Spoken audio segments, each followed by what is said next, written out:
जय श्री कृष्ण। श्री कृष्ण जी की पाठशाला के वे 64 दिन।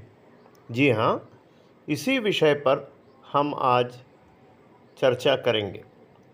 श्री कृष्ण जी व बलराम जी के उपनयन के संस्कार के पश्चात उन्हें शिक्षा ग्रहण हेतु सांदपनी के आश्रम में उज्जैन भेज दिया गया था। वे दोनों व अन्य विद्यार्थी, जिसमें सुदामा जी भी थे, इसी आश्रम में अपनी शिक्षा ग्रहण करते थे। आज के समय हम सबसे कठिन पढ़ाई या सिलेबस जिसे जानते हैं वह है यूपीएससी की सिविल सर्विस एग्ज़ाम की पढ़ाई, या आईआईएम में एडमिशन के लिए, या आईआईटी के टॉप रैंकिंग कॉलेजेस में इंजीनियरिंग की पढ़ाई या मेडिकल की पढ़ाई, और उसका सिलेबस ही हम सबसे कठिन जानते हैं। किंतु आपको यह जानकर प्रसन्नता होगी कि जो कृष्ण जी ने सिलेबस पढ़ा था वो इन सभी सिलेबस से कहीं कहीं अधिक और बहुत ही कठिन था, और इसीलिए उसके पश्चात ही वे जगत गुरु, कृष्णम वंदे जगत गुरु कहलाते थे। तो जानते हैं यह सिलेबस क्या था।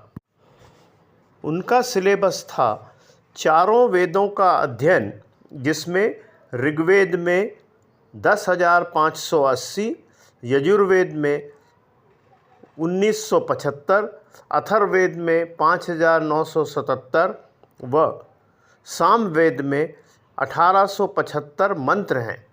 उनका शुद्ध उच्चारण, अर्थ, भावार्थ,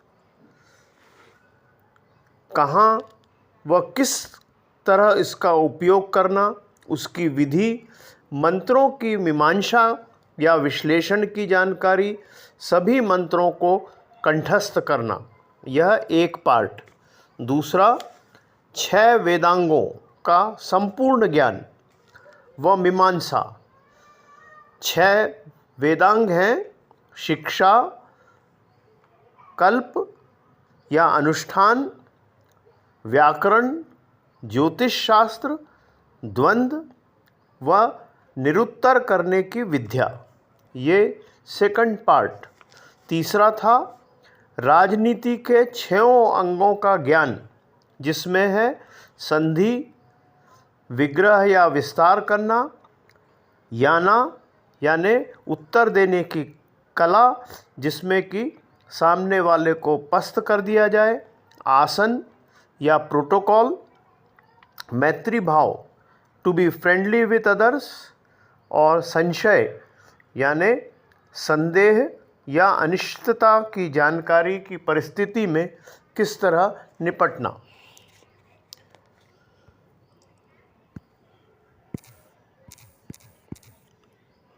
इसके साथ ही साथ उनको धनुर्वेद, मनुस्मृति, धर्मशास्त्र,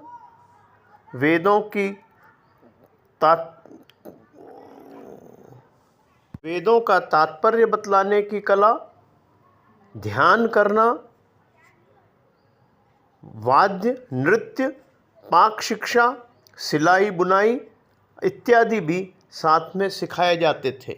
और यह सब उन्हें सिर्फ 64 दिन में श्री कृष्ण जी ने उन सब को अच्छे से ग्रहण कर प्राप्त कर ली थी शिक्षा, और इसीलिए वे कृष्णम वंदे जगत गुरु के नाम से प्रसिद्ध होते हैं। आज हम भी अपने परिवार के सदस्यों को इस प्रकार की शिक्षा देने का प्रयास करें। जय श्री कृष्ण।